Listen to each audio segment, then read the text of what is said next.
इस सीरीज में हम भारत पर तुर्कियों के आक्रमण के विषय में चर्चा करेंगे।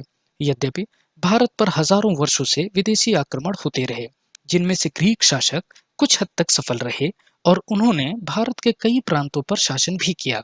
किंतु ग्रीक शासकों के बाद भारत पर सैकड़ों वर्षों तक तुर्कियों ने विजय पाने की लालसा से आक्रमण किया, किंतु असफल रहे।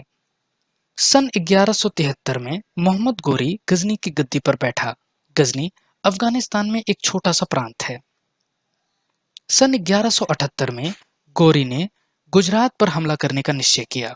उस समय गुजरात में चालुक्य वंश का शासन तो था, किंतु राजा की असमय मृत्यु हो जाने के कारण उनका पुत्र मूलराज द्वितीय गद्दी पर बैठा।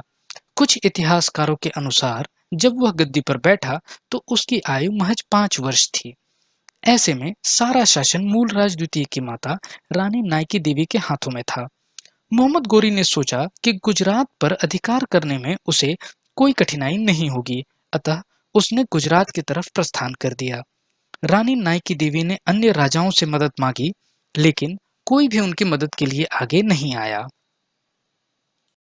रानी यह भली भांति समझ चुकी थी कि उन्हें अपनी लड़ाई स्वयं लड़नी होगी। रानी नाइकी देवी यह जानती थी कि गोरी की सेना को सिर्फ पहाड़ी इलाकों में ही परास्त किया जा सकता है, अतः उन्होंने माउंट आबू के समीप गोरी की सेना को घेर लिया।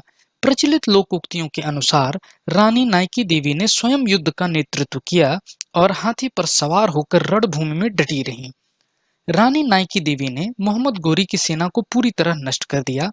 मोहम्मद गोरी किसी तरह अपनी जान बचाकर भाग निकला और जब तक रानी नाइकी देवी जीवित रहीं, तब तक मोहम्मद गोरी ने दोबारा आक्रमण नहीं किया। रानी की शौर्य गाथा सुनकर पड़ोसी राजाओं और क्षत्रपों ने दांतों तले उंगलियां दबा लीं, किंतु दुर्भाग्य से रानी नाइकी देवी को इतिहास में कभी वह स्थान नहीं मिला जिसके वह योग्य थी। अगले भाग में हम मोहम्मद गोरी के मुल्तान, लाहौर और दिल्ली पर किए गए आक्रमण की चर्चा करेंगे।